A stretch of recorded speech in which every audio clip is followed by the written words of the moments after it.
फट फट फट की जोर से आवाज हुई। सीमा को लगा कि पटाखे फूट रहे हैं।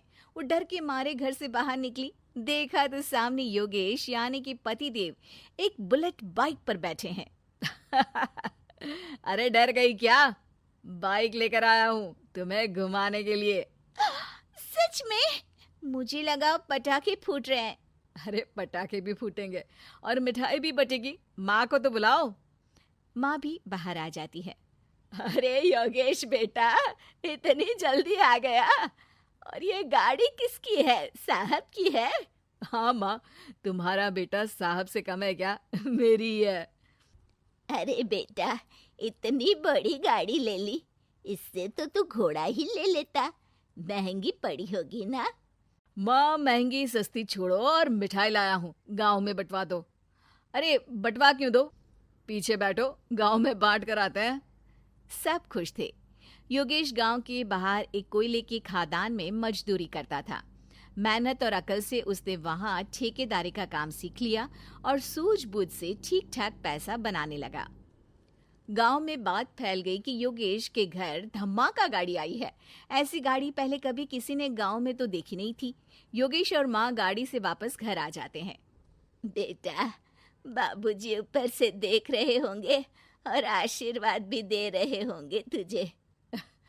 वो होते तो उनको भी घुमाता माँ। पूरे गांव में नाच नाच के मिठाई बांटने जाते। जैसे मैंने नाच नाच के बांटी थी जब वो अपने लिए एक साइकिल लेकर आए थे। बस बस, बाबूजी दो बात भी सुनाते कि फटफट वाली फटपटी ले आया। सीमा आगे कहती है, अपने लिए तो ये गाड़ी ले आए और मेरे लिए? अरे ये गाड़ी तुम्हारे लिए ही तो है। पक्का मेरे लिए है? अरे पक्का तुम्हारे लिए है। अगली सुबह जब योगेश सो रहा होता है तो उसे बाहर से गाड़ी की आवाज आती है। वो घबरा कर चिल्लाता है, चोर चोर, मेरी गाड़ी ले जा रहा है, चोर चोर। माँ भी जागती है और योगेश के साथ दरवाजे की तरफ भागती है।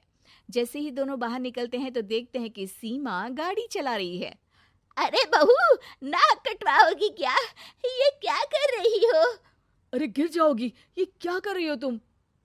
सीमा गाड़ी को रोक कर कहती है, सारे गांव में घुमा लाई, कहीं नहीं गिरी। क्या? सारे गांव में घुमा लाई? अरे लोग क्या कहेंगे बहू? सोचा क्या एक बार? यही कहेंगे कि कितनी अच्छी गाड़ी है। अरे तुम्हारे बारे में। हाँ, कहेंगे ना कि देखो कितनी अच्छी गाड़ी पर बैठी है। बहू गाड़ी रखकर योगेश और सासू माँ के पास जाती है। तुमने कब गाड़ी चलाना सीखा? हमारे बाबूजी के पास पुरानी स्कूटर थी, सीख ली। फिर स्कूल में एक मास्टर जी भी ऐसी ही गाड़ी लेकर आते थे, उन्होंने सिखा दी। हाँ हाँ, स्कूल के मास्टर आजकल यही सब तो सिखा रहे हैं। पढ़ाई का कुछ सिखाते तो कुछ भला होता। अरे बहू, अब गाड़ी मत चलाना।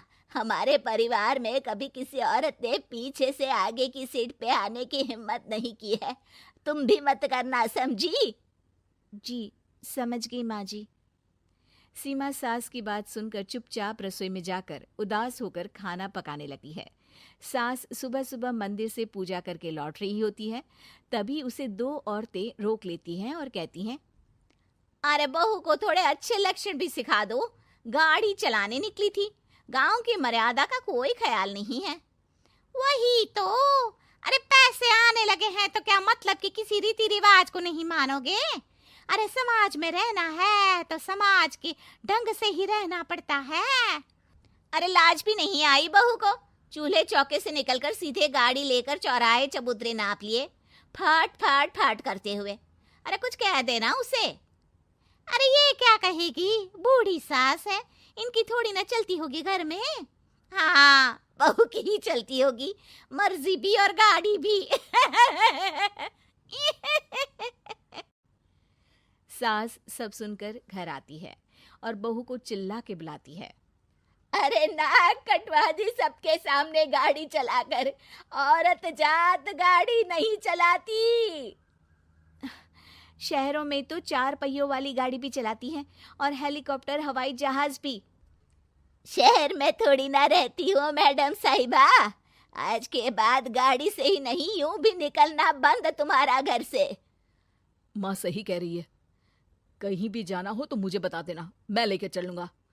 आज माँ को तुम्हारे कारण कितनी बातें सुननी पड़ी। इतना कहते हुए योगेश वहां से चला जाता है। बारिश की वजह से कारखाने के रोड पर कीचड़ रहता है, इसीलिए योगेश गाड़ी घर रख कर जाता है और किसी से लिफ्ट लेकर कारखाने पहुंचता है ताकि नई गाड़ी गंदी ना हो। लेकिन शाम को इतनी तेज बारिश होती है कि उसे वापस आने का कोई साधन ही नहीं मिलता। बारिश बढ़ती जाती है। रात के 11 बज जाते हैं। रास्ते में एक नदी का ब्रिज है। अगर उस पर पानी आ गया तो योगेश कारखाने में ही फंस जाएगा। पूरी रात भूखे प्यासे बितानी पड़ेगी। घना अंधेरा, बिजली की कड़कड़ाहट और तेज बारिश। राजेश डर भी रहा था, ठंड से कांप भी रहा था। तभी उसे रोड से आती हुई एक रोशनी दिखती है। वो देखता है कि उसके सामने एक बाइक आकर खड़ी हुई है। वो ऊपर वाले को धन्यवाद देकर उस बाइक वाले आदमी की तरफ बढ़ता है, पर पास जाकर देखता है तो भौचक्का रह जाता है। सीमा, तुम यहाँ इतनी बारिश में गाड़ी पर? पहले बैठो तो, नदी ब्रिज पे आ जाएगी तो जाना मुश्किल हो जाएगा। योगेश गाड़ी के पीछे बैठता है। सीमा गाड़ी चला रही है। मैंने तो तुमको पहचाना ही नहीं। गाड़ी की आवाज तो पहचानी होगी ना।